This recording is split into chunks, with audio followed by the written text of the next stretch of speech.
Swami comes in front of her and stands, looks at her, says nothing, does not give vibhuti, does not call her for an interview.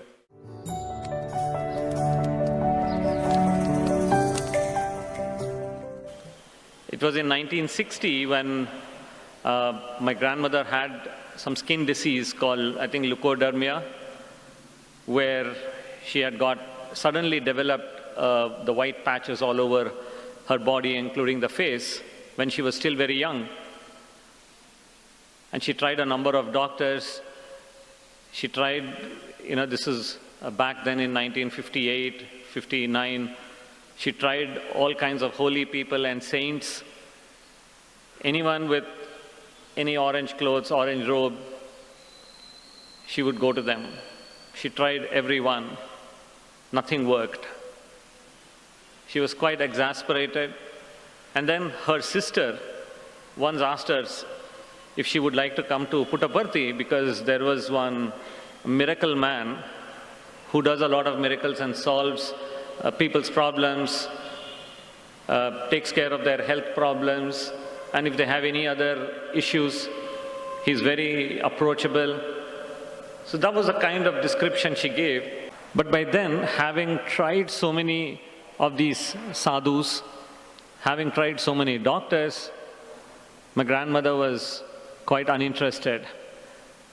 And she said, one more of these is not going to make any difference.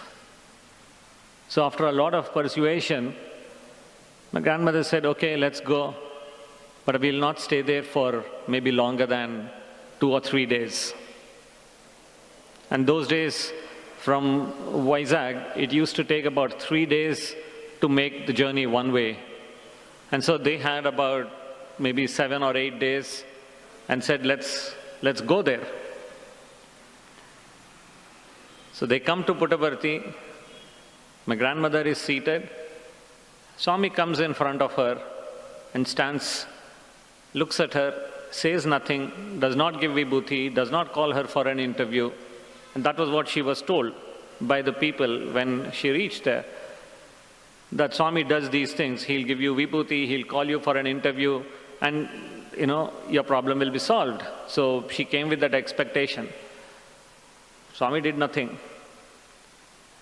Second day, same thing. Swami comes and stands in front of her, looks at her and walks away. Does not say a word. He talks to the other people. No change. It was time for them to go one last darshan. Same thing happened. Still no interview. She comes back home quite dejected and said to her sister, see, I told you, nothing is going to change. All these people are the same. A day or two after they came back, she had her bath and was sitting in front of in the dressing table. And she looks at herself in the mirror. All the patches are gone. There was just one small patch of white on her forehead, which stayed with her through her life, as if to remind her that that would have been the reality if I had not intervened. The message to us is Swami does not have to wave his hands. Swami does not have to do something dramatic for a miracle or something to happen.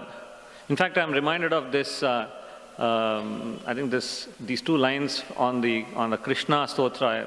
Since this is Vrindavan, it's probably appropriate to say, and it's also a nice way of recollecting, which says, Mukam karoti vachalam, panghum langayate girim, yat krupat tamaham vande, paramanandam madhavam.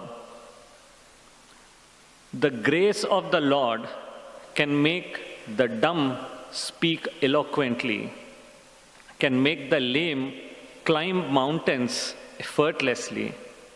I pray and worship and meditate on that divine grace and effulgence which can make anything possible and happen. Quite often we forget this. We look for miracles. When Swami does something like this, we call it a miracle. Brothers and sisters, the truth is, when he does not do it, it should be seen as something out of the ordinary.